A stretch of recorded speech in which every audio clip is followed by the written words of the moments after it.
So you run an adventure company. What's the craziest adventure you've ever been on?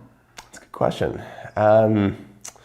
So there's so many different types of stories in terms of craziest.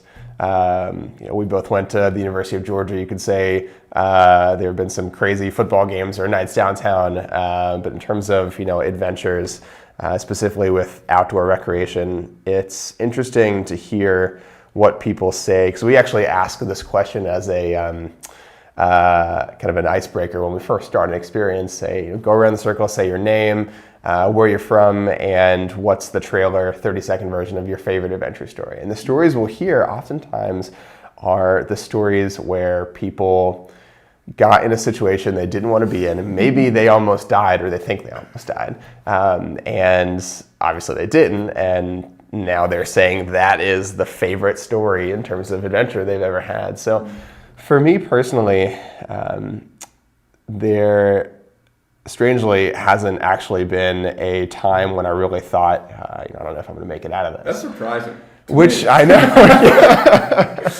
I'm sure my girlfriend would be happy to hear me say that. But I haven't had that one moment when I was like, well, it's been a fun life, this is it. But every time I get worked in a hole whitewater kayaking, which if anyone doesn't whitewater kayak, a hole is when water flows over a rock on a river and then straight down and then it recirculates. So the elevation of the water here is actually lower than the water over here, so it's actually a physical indentation below the river, and if you get trapped in it, you just kept recirculated up and down, and it's like being dunked underwater a bunch of times. For those that aren't watching, Marshall is basically making a washing machine motion with his hands, so right. You basically get caught in a spin cycle in a river.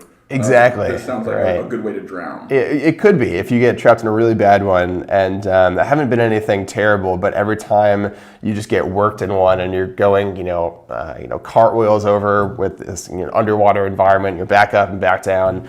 After about 30 seconds, if you're still in it, you start to have those kinds of thoughts. And it's nothing terrible, like you're going to get out.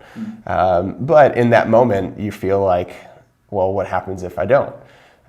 And those, I think, are the moments when we really can turn a second into a lifetime of evaluating where we are in our life, where we want to go, what we've done, what we haven't done.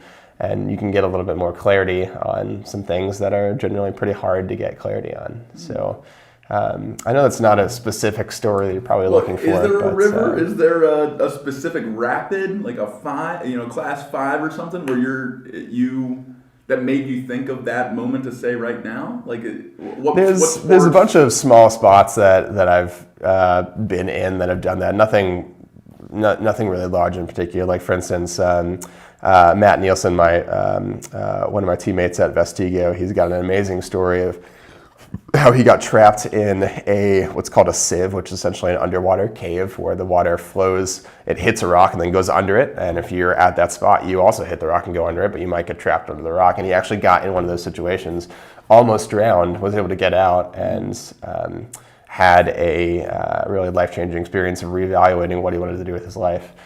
His story is a lot better than mine because I don't have one of those. But every little micro version of that I experience really helps me a lot to reevaluate kind of what I'm doing, whether I'm on the path that I want to be on, and what are the things that are really the most important.